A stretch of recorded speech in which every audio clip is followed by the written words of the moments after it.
Howdy, folks. Welcome back or welcome aboard. You are listening to the Doc Owen Show live on a Thursday night and by podcast around the rest of the world for the rest of the week. So find us. We're out there. Track it down.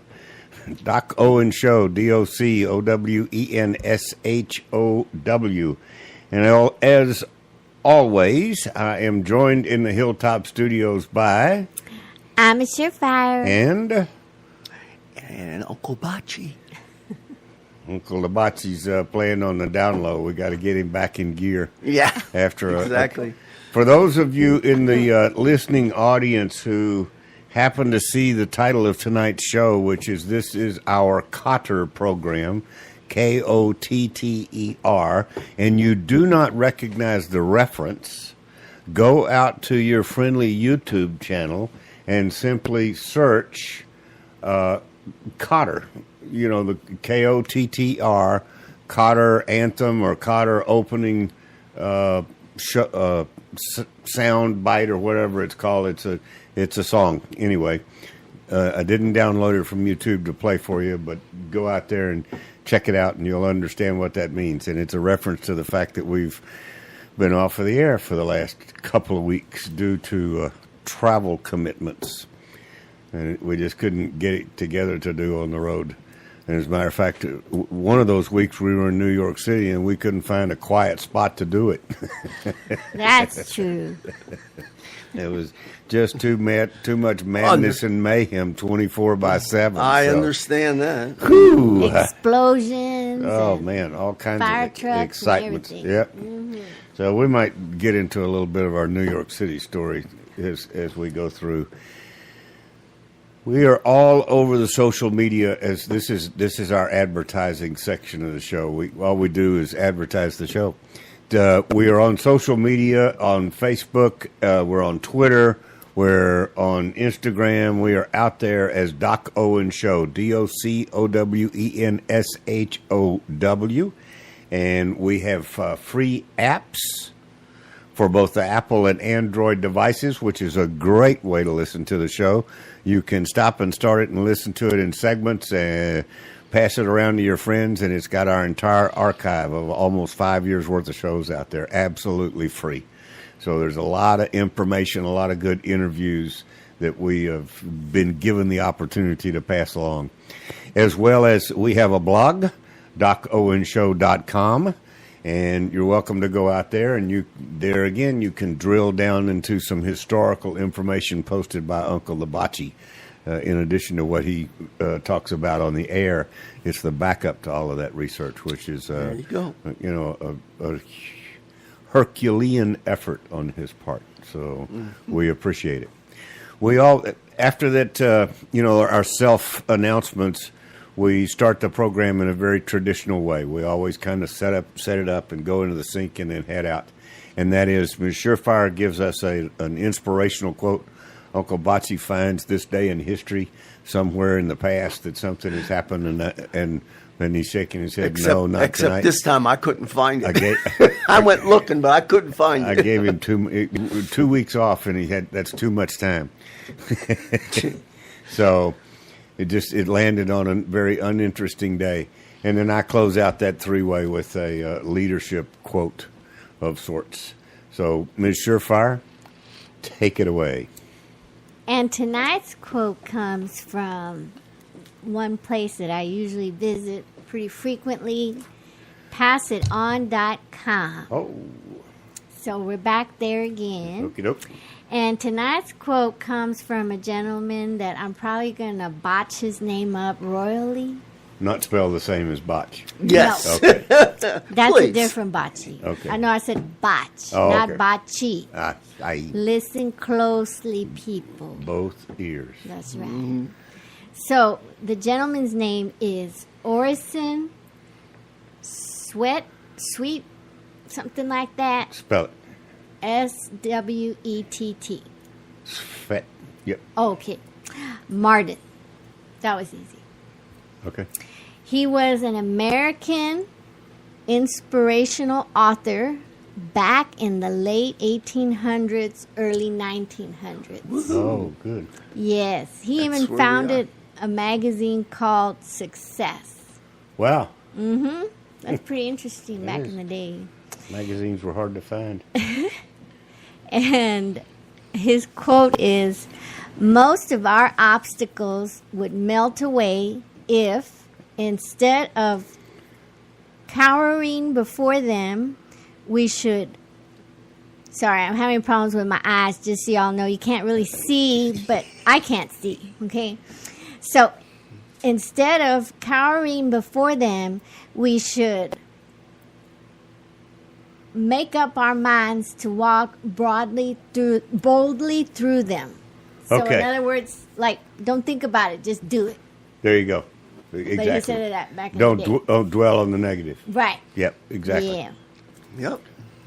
That is so true. That And is- I'll be that- working on my eyesight. I went to the eye doctor last week in You'll Houston. get it there. You'll get it Yeah. there. Watson, you seriously you got nothing? I can have your Not time? for today, but I would like to highlight something that happened this week, and that was when President Eisenhower in 1956 added the words "under God" Yeah. to our national anthem. I just wanted to, just in time before the 60s came.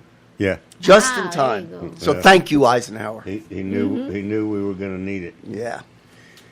The leadership quote is out of a book called God Bless America, and it's in a section about freedom, because that's a bit of what we're going to talk about tonight. And this one is from our friend Ronald Reagan. Freedom is one of the deepest and noblest aspirations of the human spirit. Nice. So true. Nice. So I'm gonna read you something that was posted on a Facebook page that I'm a member of, and I thought it was a very appropriate and good poem. It was written by a person by the name of Thelen, Thelen, Paulk, Paulk. So you might look up Thelen Paulk if you'd like to know more about what has been written. And I keep saying, I'm struggling because I don't know whether Thelen is a he or a she. That's a Anyway, good one. I don't either. I had a dream the other night. I did not understand. A figure walking through the mist with flintlock in his hand. His clothes were torn and dirty as he stood there by my bed. He took off his three-cornered hat, and speaking low, he said, "We fought a revolution to secure our liberty. We wrote the Constitution as a shield from tyranny.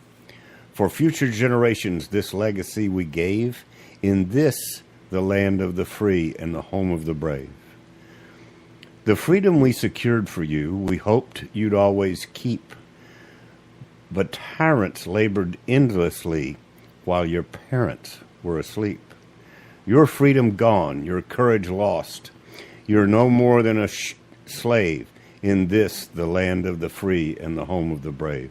You buy a permit to travel and a permit to own a gun, permits to start a business or to build a place for one. On land that you believe you own, you pay yearly rent, although you have no voice in choosing how the money is spent. Your children must attend a school that does not educate. Your Christian values can't be taught, according to the state. You read about the current news in a regulated press. You pay a tax you do not owe to please the IRS. Your money is no longer made of silver or gold.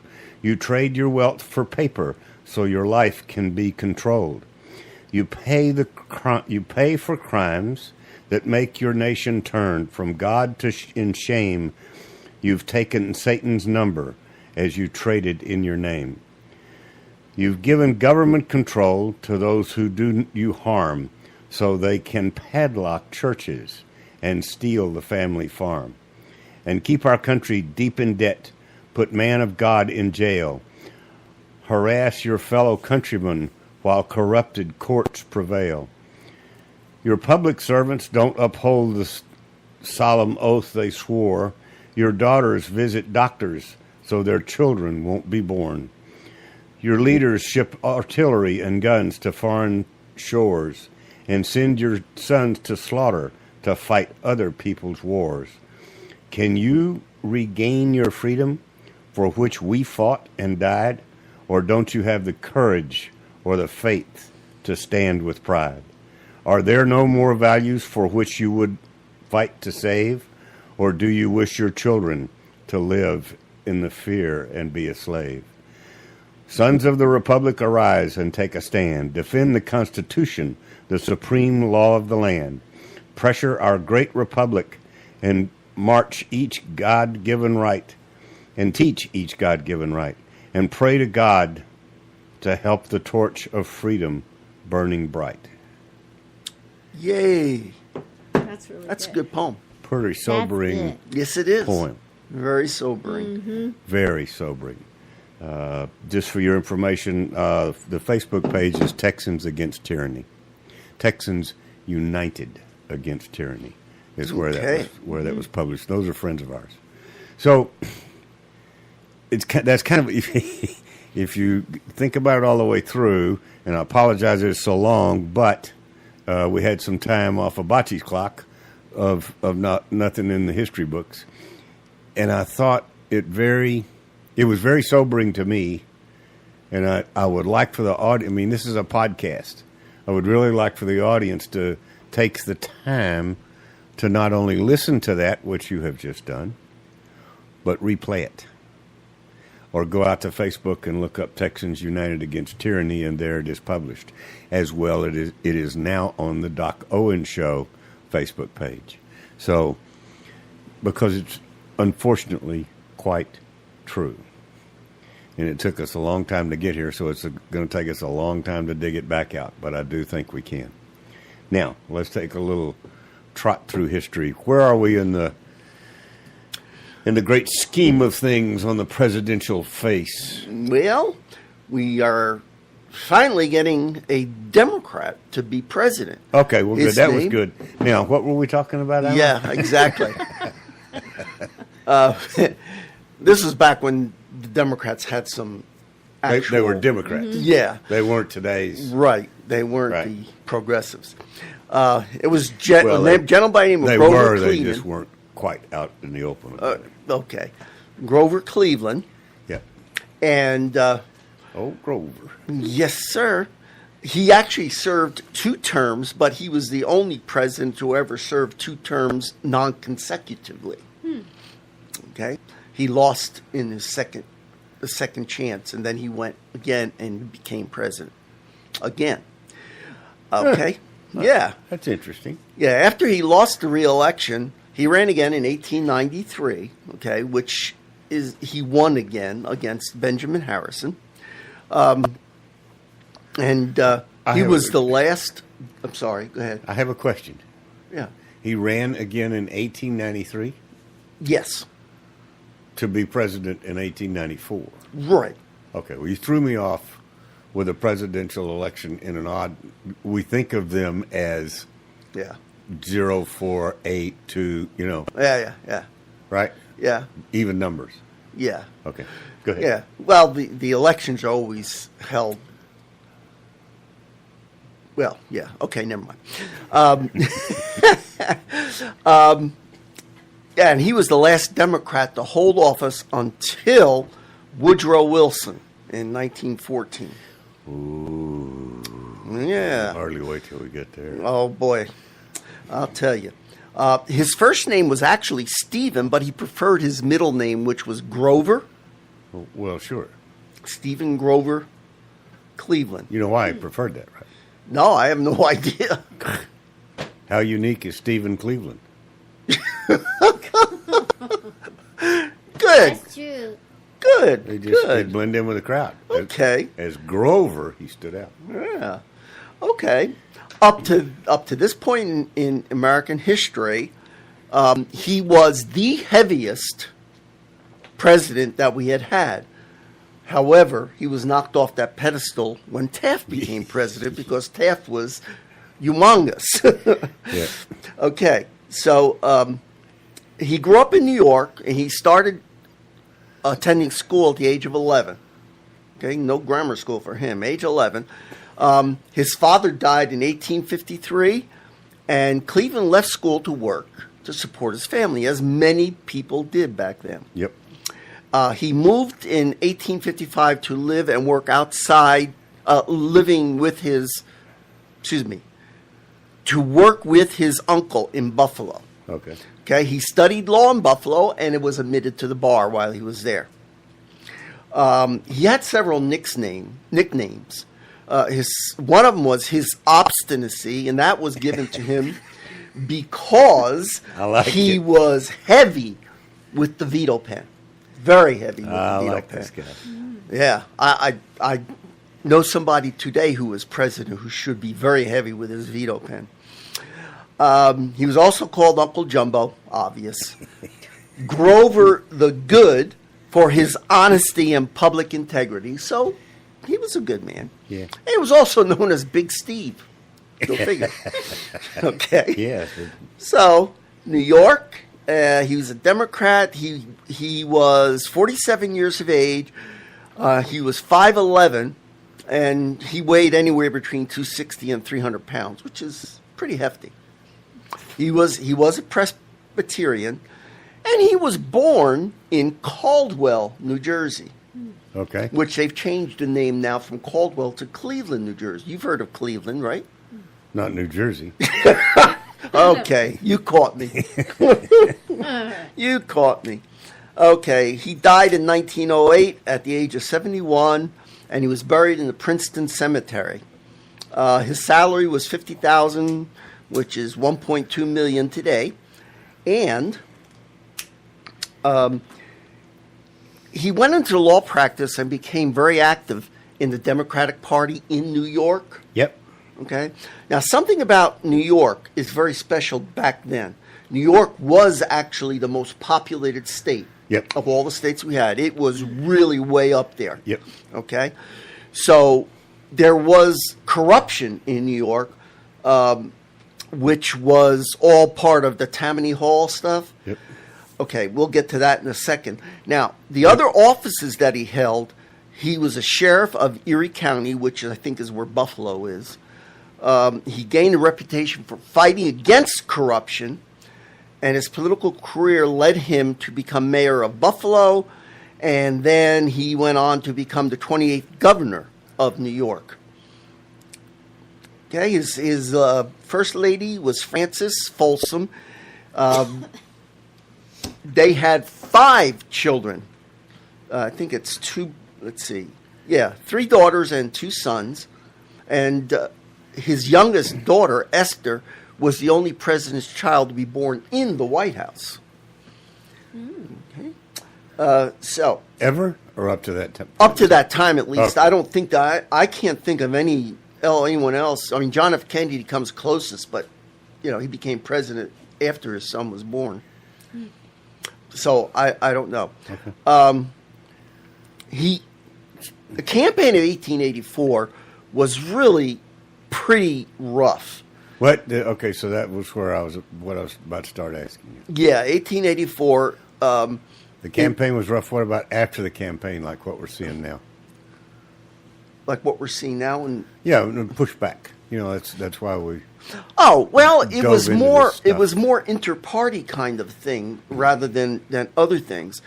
What do you He mean? battled Tammany Hall, which actually gave him recognition from Republicans, because Republicans were very anti-corruption back then.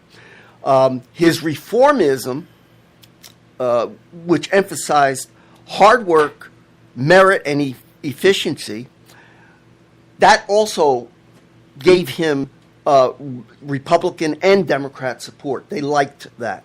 The third, and most importantly, he seemed to be poised to carry, and this is why I said I put New York, to carry the state of New York. Okay?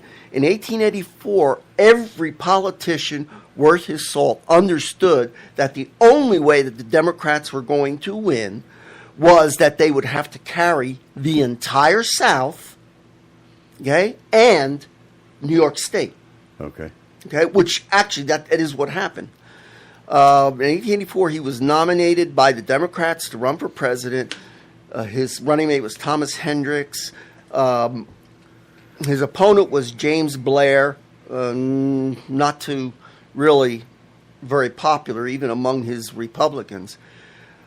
And the campaign was largely personal attacks. That's all it was. There were no substantive issues. They were just personal attacks against one another.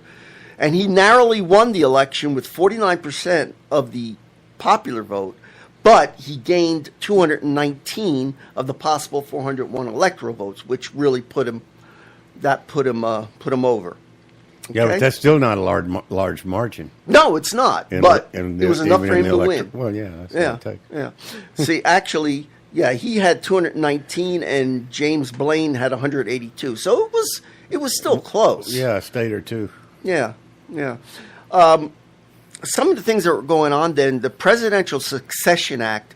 Remember, up to this point, there was really no way of knowing if the president and the vice president were killed or died at the same time. Right. Who's next? They didn't realize. So they passed the Presidential Succession Act, which stated that the next in line would be the cabinet members in order of their chronology. In other words, who was first? That was state. Secretary of State, of course. Okay. So it hadn't always been the Speaker of the House or the head of the Senate. No. That's if both of them died. Then that's what this Succession Act. I don't know. Somewhere in history, they apparently changed that. I guess we'll come to it. Yeah. Because it's the Speaker of the House now, and then the President pro tem, yeah, it's majority leader definitely in the Senate. not the cabinet. Right. No. No. Remember when what's his name tried to take over? What was his name?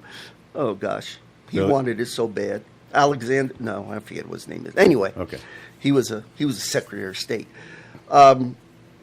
So another thing that was done was the Interstate Commerce Act, which really the only thing that the Commerce Commission had to do was to regulate interstate railroad rates. There was a lot of things going on with the railroad and the rates and the competitiveness and all of that. That was the only. So that was the only thing that they were created.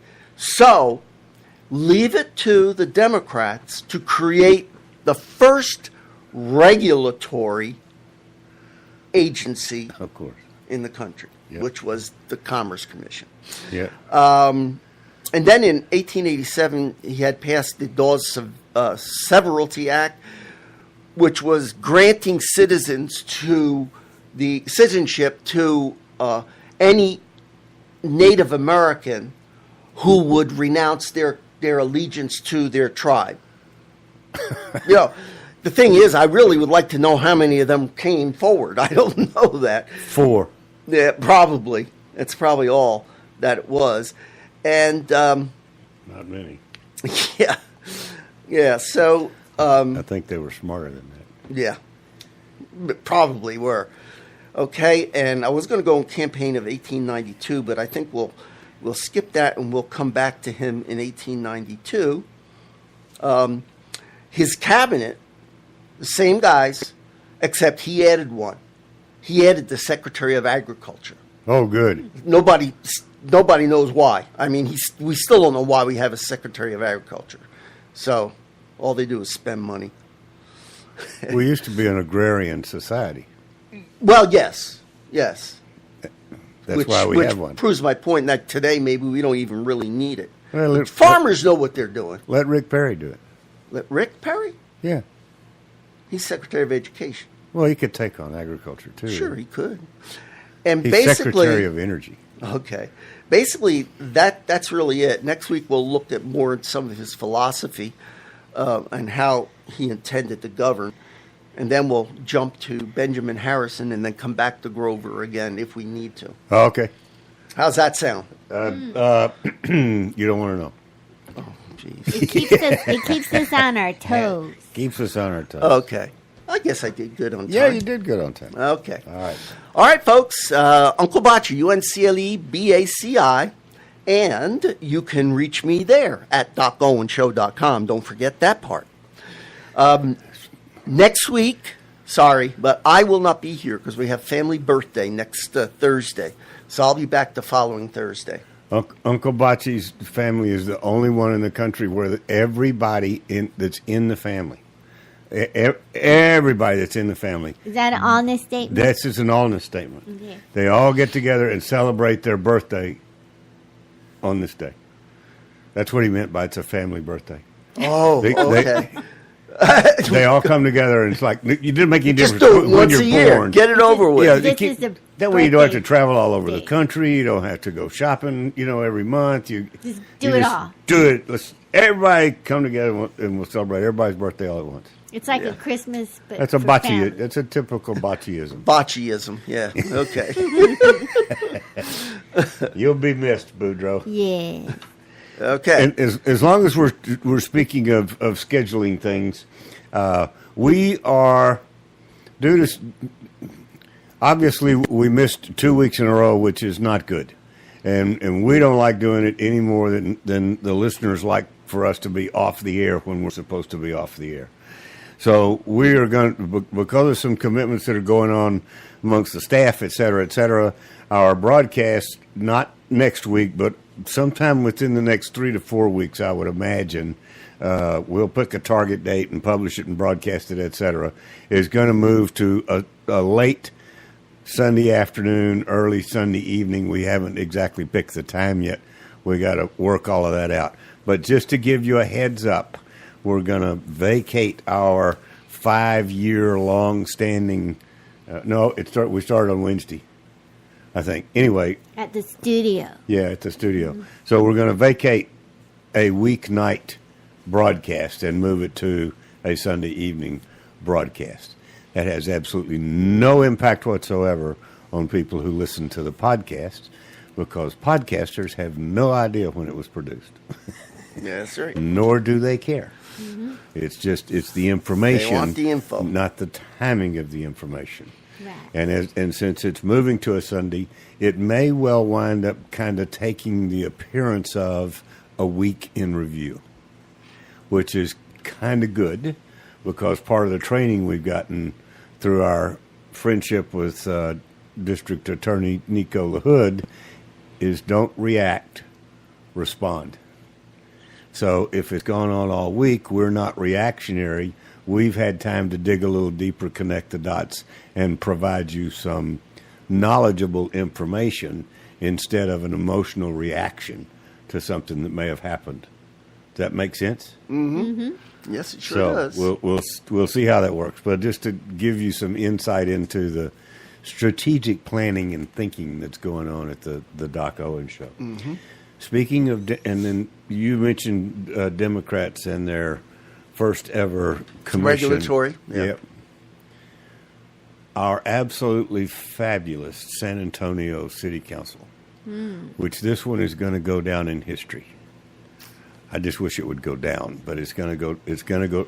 They passed a law, a city ordinance, as they're called, effective immediately, that you may not leave your dog out in the sun. Like they, it's like they care for number one, and like what business is it of theirs? Wow. You care more about those than the unborn child. That's okay, guys. They forgot where that's one aspect that I didn't even think of. Yeah. What I thought of was a dog, God bless him, is smarter than a Democrat. Right. If you leave a dog outside, he's going to find some shade and dig a hole down to where the earth is cool. That's right. And lay there until the heat blows over. That's correct. Now, you don't want to leave them out there with no water. I understand where they're coming from, but the foolishness of passing a city ordinance, you know what I'm saying? When there's so many important things they need to do. Yeah, I agree with you. It just struck me as guys. I mean, please. Yeah. We pay you money to do more than just that. yeah, which we didn't used to do. So now, I know. now we have all the more reason. All the to more complain. reason to. Okay, so I thought you might. I didn't know you that. might. Yeah, well, Thank you for sharing that. That was it. Passing that ordinance made hashtag San Antonio one of the top 10 on Twitter. Imagine that. Earlier today. So if you go out to Twitter and do hashtag San Antonio, that's what you're going to see, is that thing about the dogs. That's where I found it. All right. So, all right. We're regrouping after a couple of weeks off. Let's think about what has gone on in the world of the Russian collusion and all of the monkey junk that's coming out of Washington. The Russian collusion? Think real hard about how much we've missed in these 2 weeks that we've been gone. Absolutely nothing. Unless you like falsities and fake news. It really is unbelievable. It is. And It's so it doesn't. not even funny. It's kind of like, I remember, I have two younger sisters, and Dad was a traveling guy, so I remember being at home with my mother and two sisters, giving me the opportunity to watch soap operas every once in a while. And I always claimed, and I know I was true, as long as you watched them on Friday, you know what went on all week. For the rest of the week. Yeah. Yep. Friday was nothing more than a wrap up of, okay, here's what we covered this week. So and so. You were in the middle of it for just one day a week, and I feel the same. I'm feeling the same way about. I'm doing air quotes. I'm feeling the same way about news. It's not news. It's not. It's just the same old muck, and it's so false and so fake, and so it's just contrived. Yeah. And to you millennials out there who listen to mainstream media, if you think you're getting the right information, you are sadly mistaken. Do not depend on the news. Well, listen to us. We know what's going on. That's It's not that we know what's going on. It's that we have the maturity and the wisdom that hopefully goes with it to not get caught up in the day-to-day bull sugar that they're feeding you. Right. And we try to deal with things that are more stable and deeper, like we need to get God back into schools. Like, things that are really important to make you think about where, if the country is really in as bad a shape as some people say it is, or as it appears to be, or however you want to make that statement, if we're really as far off the tracks as some folks think we are,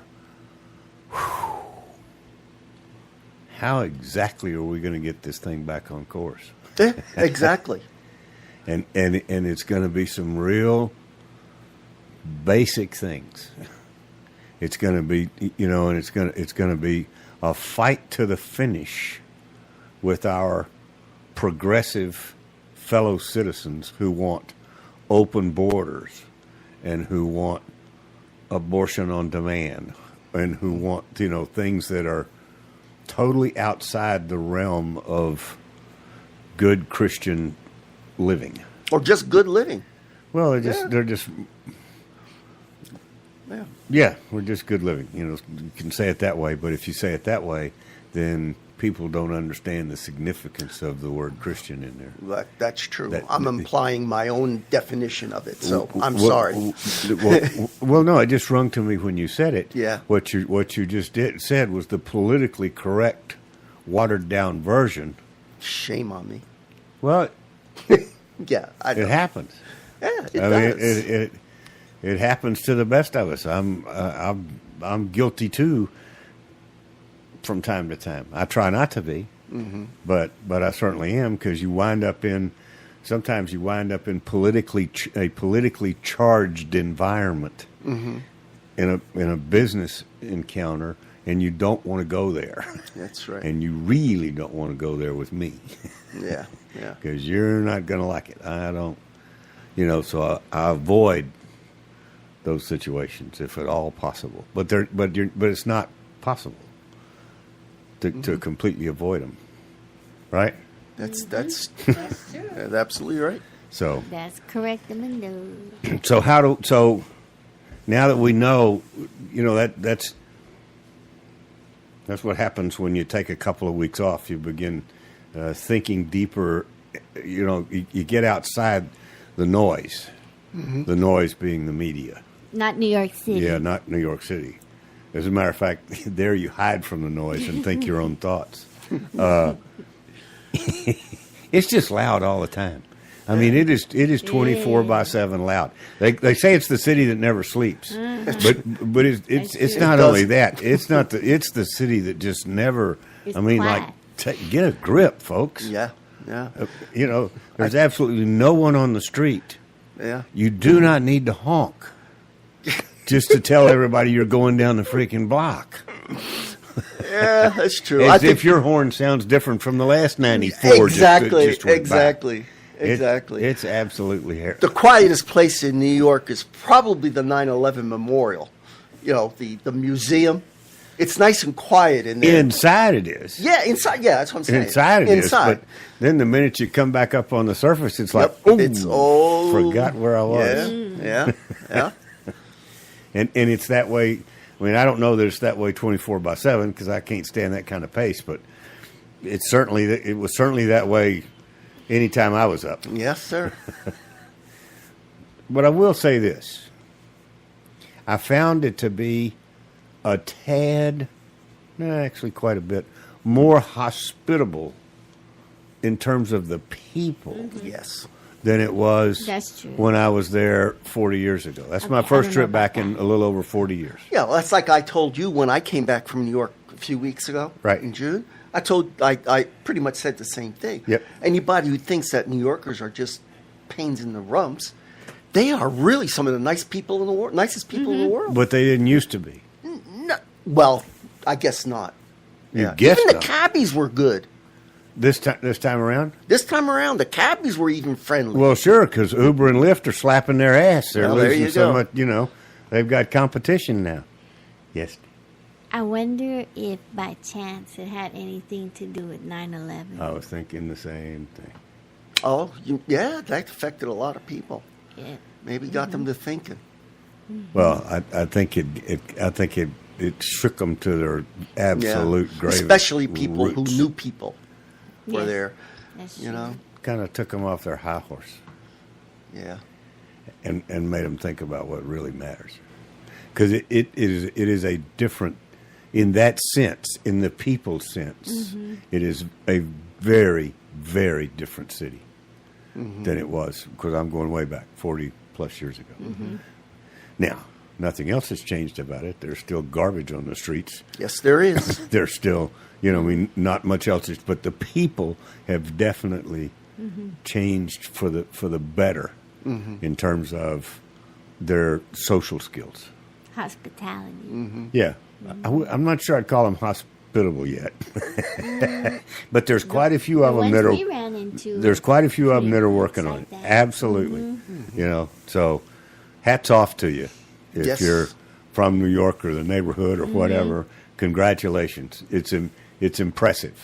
It's very impressive. Keep it up. Sure is. Yeah, it was pretty cool. So, but, how do we get this thing? How do we get this thing called freedom back? That poem that I read at the very beginning of the show. What we got to do? We have to shake the foundation. What we got to do is we got to shake what folks think is the foundation and get them back to the real foundation. Absolutely. Right? And that foundation isn't abortion on demand. Well, That's not freedom. it's in church. It's in Thank you. it's in Christianity. Yep. And I mean, this country was founded on it, and or founded with it, or however you want to say it. I mean, it was completely interwoven with the thought process of all of our leaders and almost all of our citizens. That's correct. Right? That's correct. And that's not to be taken lightly. No. And I'm not saying that to a young audience that may or may not go to church, may or may not have religious conversations, may or may not have those roots. The three of us grew up in church. Mm-hmm. We grew up going to church, whether we liked it or not. We did, but that's not the point. The point is we grew up surrounded by Christian families and Christian people and Christian friends, and it was just understood that this is the way we do things. And I know that there's young people out there right now just sneering their nostrils off at what I'm saying about being such an old idealistic fuddy-duddy or whatever. I don't even know what the term they would use for it is. But that's fake news too. What do you mean? The idea that we're old fuddy-duddies because the principles upon which this nation was created went way, way back before we were born. I mean, it went back 3,500 years ago when the basic ancient principles became forward as it went to Greece and Rome and, England and all that. Those basic principles, I don't care what religion you are, those basic principles are rock solid principles. But, yeah, absolutely true. So I'm glad I pulled you into this. Good. So but what our founding fathers did that was so unique and so progressive and so exceptionally freaking brilliant was they took these God-given rights and they codified them and or codified, whichever you prefer, and made them the law of the land. That's right. Right? Right. In a thing called the Constitution. That's right. Amended by the Bill of Rights. It codifies centuries old understanding of freedom. Yeah. Of God-given human rights. Right? Absolutely. So what seems to be the problem? One of the problems is education. There you obviously. Go. That's part of it. Our children are not being taught the basic morality or the basic principles upon which to base their lives. That's why they took. That's why they took God and Christianity and the Bible out of schools, right? Because they couldn't push forward with their non-freedom-loving agenda, their socialist agenda, right? Until they got that roadblock out of the way. And they were successful and doing they're getting Remember our friend Red Skelton and his yes, sir, Pledge of Allegiance. Yes. I started to play that tonight, but I figured we're getting tired. The audience is getting tired of it. The point that I and basically we are trying to make is we all need to learn not to react, but to respond. We all need to learn not to get caught up in the day-to-day arguments, but try to go back to the general principles upon which the country was built. Absolutely. And the challenge is we are never, ever, or that's an allness statement, and Emma's breaking me of using those. I guess. Which is difficult to do. The challenge today is with the current version of a non-conservative person, a progressive, a Democrat, or whatever you want to call them, if they're not on that side of the fence that believes in all this freedom, but they're on the side of the fence that thinks it should be managed and manipulated and dogs shouldn't be left out in the sun type people. It is completely beyond me how to engage them in the conversation that we were just having. They will not listen. It's it's like putting a cross up in front of a vampire. Yeah. That's exactly how they react. Yes. Think about that. Yes. And any of your friends who react that way should think about that as well. But they don't have enough sanity left to think about what they're doing. And I don't know whether they're and you know, now I'm thinking out loud. I have friends I grew up with, just like the three of us, that went to church and blah, blah, blah, blah, blah. And somewhere along the line, they're now one of those vampires. You know what I'm saying? Yes. I try to take them back to, I knew you when you were 12 years old. I knew you when you were, 15. You didn't think that way. Well, I was wrong. No, actually, you were right.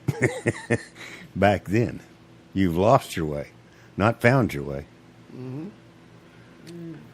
Exactly. Right? Yeah, you're absolutely right. I have a story I can tell. You do? Yes. How long is it? 3 minutes, 2 minutes. Go. Okay. Last night I just happened to be watching America's Got Talent. I don't watch it all the time. But there was this one family that came on. The father, young guy. If he was 30, he was old. I don't even think. Okay. They had 6 children. They got married when they were very, very young. They had a daughter, which the mother and the daughter almost died. They decided after that they weren't going to have any more. Okay. But because of the daughter, she wanted to have brothers and sisters. So they ended up adopting Okay. 3 brothers, Yeah. okay, who were living in a crack house. Okay. They adopted them, and then their true daughter said that she had a dream, and about a child who had cerebral palsy. They ended up adopting, so there's 6 kids. And what this father said, and this is what I'm talking about, basic principles. They still do exist today. Oh, I know they do. This father says, in order for me to teach my children how to have dreams, how to prosper, how to do something better with their lives, it's incumbent upon me to seek my own dreams. And one of my dreams has always been to be a singer. Now, these are young people saying this, and he's raising a family that way.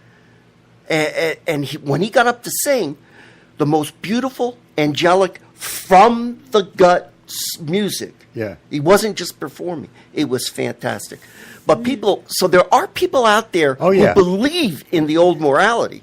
So, I don't give any apology for being a moralistic kind of person. Well, I understand, and I don't either. Yeah, I know you don't. And we're not, as Ima's training us, we are not making allness statements when we're talking about, the folks that that have lost their way.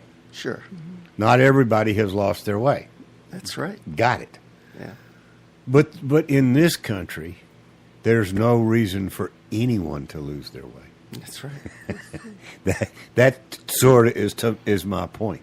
In this country, our founding fathers had the wisdom to protect our ability to keep our way.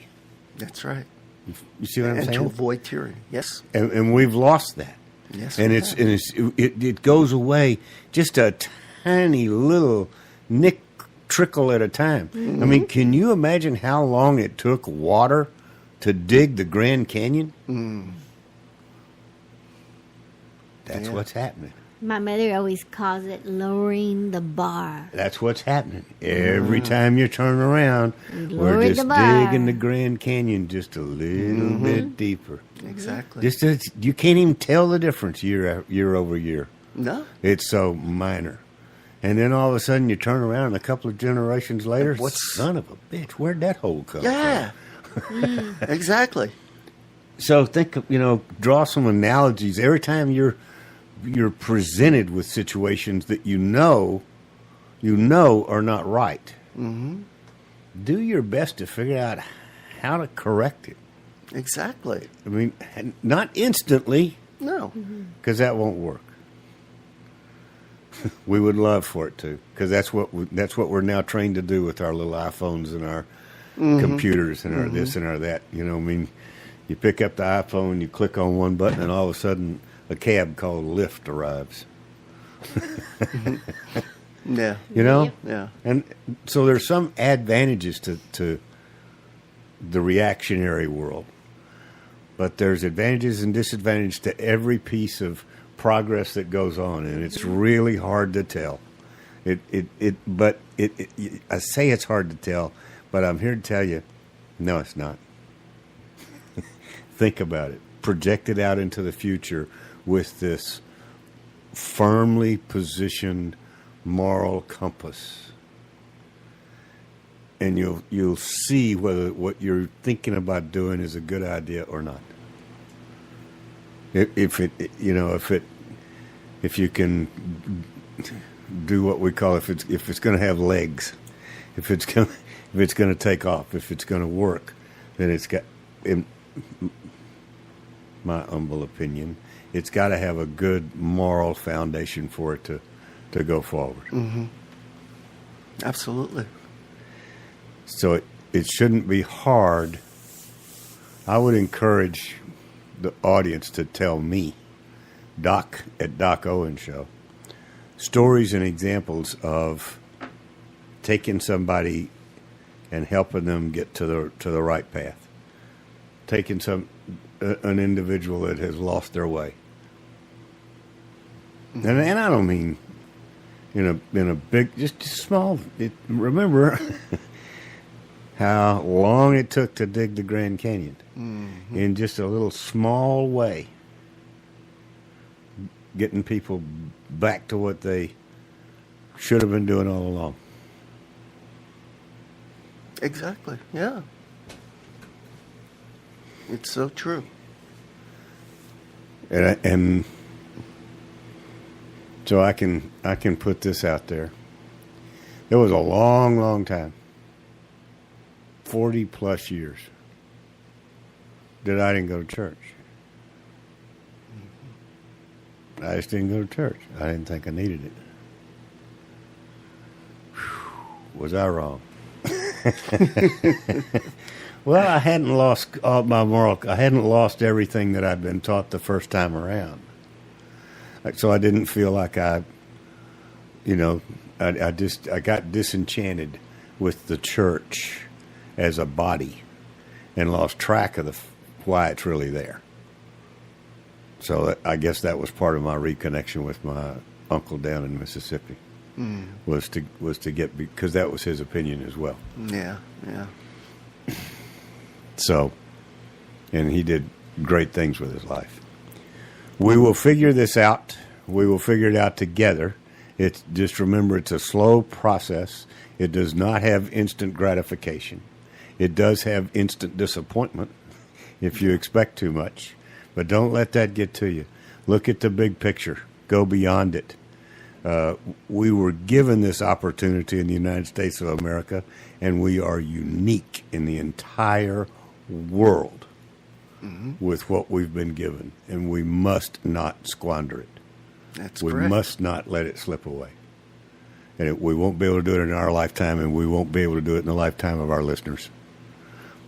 But they'll have to educate their children and their children and their children and their children as to why America is this way, why it's about making America great again. Front row. Time to go. You have been listening to the Doc Owen Show. Thank you so much for having us. We really appreciate it. Now go out there this week and take care, pay attention, and God bless. Bye-bye, folks. God bless.